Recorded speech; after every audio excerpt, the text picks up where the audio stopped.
Welcome back everyone. So let's get start with next topic, human resource audit. So ये होता क्या है? So basically ये एक ऐसी स्टडी है जिसमें ऑर्गेनाइजेशन जो है मेजर करता है करंट लेवल पे, यानी प्रेजेंटली वो स्टडी करेगा कि किस तरीके से हम इम्प्रूव कर सकते हैं एम्प्लॉयज़ की फंक्शंस को और परफॉर्मेंस को. तो an analysis by which an organization measure where it currently stands and determine what it has to accomplish to improve its HR functions. कि भाई अभी करंट की स्टेट में क्या परफॉर्मेंस चल रही है और कितना जो है प्रोडक्शन अच्छा हो रहा है कि बुरा हो रहा है, उसके बेसिस पे जो है वो तुरंत इम्प्रूव करने के लिए कि किस तरीके से हम एम्प्लॉयज़ के फंक्शंस को और अच्छे से शार्प अप कर दें, इम्प्रूव करें, जिससे कि अच्छा प्रोडक्शन हो, उसको जो है ह्यूमन रिसोर्स ऑडिट कहते हैं. तो HR audit is a tool, एक ऐसा टूल है जिससे हम इम्प्रूव कर रहे हैं किस एम्प्लॉयज़ की एक्टिविटीज़ को और फंक्शंस को. ठीक है, किसी भी ऑर्गेनाइजेशन के अंदर. अब ये अलग अलग तरीके से हो सकती है, डिवीजन के थ्रू हो सकती है या फिर एंटायर कंपनी में भी हो सकती है. सो बेनिफिट्स क्या क्या होंगे इस ह्यूमन रिसोर्स ऑडिट के. ठीक है, तो it provide verifiable data on the HRM functioning. अब ह्यूमन रिसोर्स मैनेजमेंट फंक्शनिंग यानी एक HRM क्या करेगा, वो बहुत सारा डाटा कलेक्ट करेगा कि भाई क्या क्या परफॉर्मेंस, कौन कितनी परफॉर्मेंस कर रहा है, किसकी परफॉर्मेंस अच्छी हो रही है, कौन से जो है न्यू टेक्निक्स हमने लॉन्च करी है उससे कितना फ़र्क पड़ रहा है, पहले वाली कैसी थी उससे कैसा जो है इम्प्रूवमेंट था. तो ये सब डाटा जो है ये कलेक्ट करता है HRM. और ये ह्यूमन रिसोर्स ऑडिट यानी कि एक तरीके से कह सकते हैं कि एक इम्प्रूवमेंट टेक्निक है. ठीक है, तो डाटा कलेक्शन हुआ, देन क्लैरिफाई करेगा कि HR के फंक्शन क्या है, उसकी ड्यूटीज़ और रिस्पॉन्सिबिलिटी क्या है. अभी तक तो हमने ये दिखाते कि एम्प्लॉयज़ को कैसे करना चाहिए काम, कैसे जो है उनमें स्ट्रैटेजीज लगेंगी, न्यू कैसे पेमेंट होगी, कैसे सिलेक्शन होगा. अब हम देख रहे हैं कि एक HR जो है उसके भी कुछ, उसके ऊपर भी गाइडलाइंस होती है कि हम किसी HR को सिलेक्ट कर रहे हैं तो उसकी रिस्पॉन्सिबिलिटी और ड्यूटीज़ क्या होगी, वो सब जो है ये ऑडिट करता है. यानी कि ये HRM से भी हेड जो होता है ना उसे कहते हैं.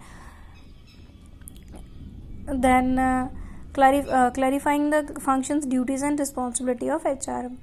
Then identify critical HR problem. अभी जो प्रॉब्लम्स हैं एम्प्लॉयज़ की उनको जो है क्रिटिकली आइडेंटिफाई करना. It help align HR strategies. अब उन प्रॉब्लम के लिए स्ट्रैटेजीज बनाना, सोल्यूशन प्रिपेयर करना किसी भी ऑर्गेनाइजेशनल सिस्टम के अंदर. Then it improve the status of HR functioning. ठीक है, HR फंक्शनिंग यानी कि जो एम्प्लॉयज़ है उनकी फंक्शनिंग का जो लेवल है उसको इंक्रीज़ करना, लेवल अप जिसे कहते हैं. Then it help reduce the HR cost. अभी जो एम्प्लॉयज़ की जो कॉस्ट होती है उनको रिड्यूस भी कर देता है. और किस तरीके से, मतलब बेसिकली अब ऐसा तो है नहीं हर एक इंसान का प्रोडक्शन अगर हम हाई करें उस चक्कर में हम उसको बेनिफिट भी करते रहे, ऐसा नहीं होता. कई सालों में आपकी जो है पेमेंट में इंक्रीजमेंट आता है या फिर ड्यू टू योर परफॉर्मेंस. वो भी टोटली डिपेंड करता है कि आप किस पोस्ट पर है. जब आप एज अ वर्कर लगते हैं तो उस केस में आपका बहुत समय बाद में इंक्रीजमेंट होती है तनख्वाह में. सो इसलिए ये लोग क्या करते हैं, it help reduce HR cost. HR की कॉस्ट भी जो है अगर आप किसी को हायर कर रहे हैं या मेंटेन करके रख रहे हैं तो उसमें भी ज़्यादा ना हो, लोग जो है इतनी डिमांड ना करें, इसलिए उसको मेंटेन करता है. HR audit help you stay up to data with the latest employment. अभी जो न्यू एम्प्लॉयमेंट का डाटा है उसके साथ बने रहे करंट वाली सिचुएशन पे, उसी करंट जो है लेटेस्ट एम्प्लॉयमेंट के लॉज और ट्रेंड्स को भी आप जानते रहें लगातार, उसमें हेल्प करता है. एक गाइडर के रूप में ये जो है होता है. HR audit help ensure that your employees are being paid family. यानी कि आपके एम्प्लॉयज़ जो काम कर रहे हैं उनको जो है तनख्वाह जिस लेवल की मिलनी चाहिए वो मिले, उस चीज़ का भी ध्यान HR रखता है. ये रखता है कौन, ह्यूमन रिसोर्स ऑडिट.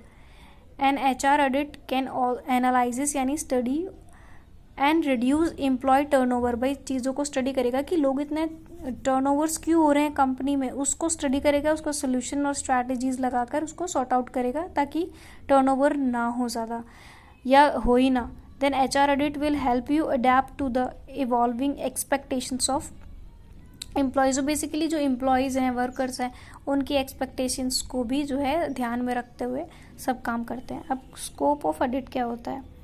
ठीक है, तो बेसिकली ऑडिट का जो स्कोप है वो है कि हेड काउंट्स हैं, रोल्स हैं, तो इंक्लूडिंग जॉब डिस्क्रिप्शन. इसमें क्या होता है ना कि रोल्स एंड हेड काउंट्स यानी कि एक मान लो एक नॉर्म्स बुकलेट है, उसमें लिखा है कि आपकी ये जॉब है तो इस जॉब के बारे में पूरा लिखा होगा, डिस्क्रिप्शन है जॉब, उस जॉब में आपको करना क्या है, कैसे करना है और क्या करना है, उससे रिलेटेड स्किल जॉब क्या होनी चाहिए, आपके पास नॉलेज है कि नहीं है।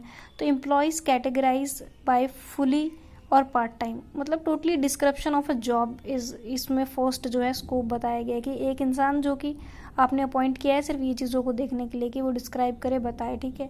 Next is compliance with federal यानी कि state and local employment related legislation, यानी कि आपको कोड्स और एथिक्स सब चीज़ें जो हैं उसके बारे में अवेयरनेस होनी चाहिए। तो इसके लिए भी आप कोई जो है एक अलग से पर्सन जो है अब अपॉइंट करते हैं, यानी कि जो लेजिस्लेशन का ध्यान रखता है। देन थर्ड इज एक एडवाइज़र भी कह सकते हैं इसको। थर्ड इज रिक्रूटमेंट, यानी सिलेक्शन आपने किया, किस स्टेज में ट्रेनिंग, सिलेक्शन, डेवलपमेंट और ग्रोथ करनी चाहिए, वो चीज़ों का ध्यान रखने वाला एक और बंदा जो है आपने अपॉइंट किया, including use of selection tools, background and so on, ठीक है। देन फोर्थ इज कंपनसेशन, अभी पॉलिसीज़ का है, इंसेंटिव्स जो है कब किसको कब जो है आपको रिवॉर्ड देना है, सर्वे प्रोसीजर्स सो ऑन, इन सब चीज़ों के लिए भी आपको देखना पड़ता है। Then employees relation, union agreements, employees के रिलेशन दूसरे लोगों के साथ में, एक यूनियन के साथ agreement, and performance management, disciplinary procedures, employees and recognition. तो ये सारी चीज़ें जो है इसके अंदर आती है। एम्प्लॉय के रिलेशन जो हमने अभी पहले पढ़ा, जस्ट इसके पीछे वाली वीडियो में हमने इसको पूरा डिस्क्राइब किया है।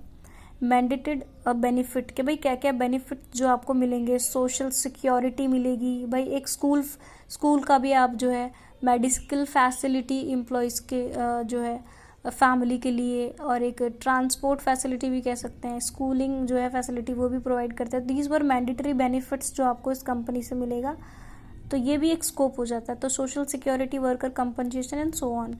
Then seventh is group benefit, insurance मिल गया, फ्लेक्सिबल बेनिफिट्स और भी अदर बेनिफिट्स आपको मिल रहे हैं, हॉलीडे पैकेजेस मिल रहे हैं, और मेडिकल फैसिलिटी भी इसमें इंक्लूड कर सकते हैं आप। पेंशन का भी आपका बताया गया है इसमें, रिटायरमेंट पॉलिसीज़ भी आ जाती हैं। तो this is the group benefit. Then exit management policies and practices, ठीक है। देन ट्रेनिंग एंड डेवलपमेंट, आपको ट्रेनिंग और डेवलपमेंट और न्यू एम्प्लॉयज़ को सिलेक्ट करना, और ओल्डर वन को जो है नेक्स्ट लेवल के लिए प्रमोट करना, उसका भी एक जो है एग्जामिनेशन टेस्ट होता है। देन करियर प्लानिंग एक्सेट्रा, ये सब चीज़ें आपको क्या करती है, ये सब आपकी स्कोप में आती है ऑफ ऑडिट के अंदर, कि किस तरीके से जो है स्कोप यहाँ पर ह्यूमन रिसोर्स ऑडिट जो है कैसे काम करता है। एचआर ऑडिट, यानी कि आपका एचआर ऑडिट जो है ह्यूमन रिसोर्स मैनेजर के ऊपर है जो एम्प्लॉयज़ को संभालता है। तो उस ह्यूमन रिसोर्स मैनेजर जो है, जो मैनेज कर रहा है सबको, यानी सुपरवाइजर है, उसके ऊपर के भी जो रूल्स एंड रेगुलेशन डिसाइड करता है वो है ऑडिट, और उसके बारे में हमने आपको डिस्क्राइब किया, जो ये सब चीज़ें एक्सप्लेन करता है। Now we will further discuss strategy of IR, ठीक है। I know I miss that because हमने पहले इंडस्ट्रियल रिलेशन पढ़ लिया था, बट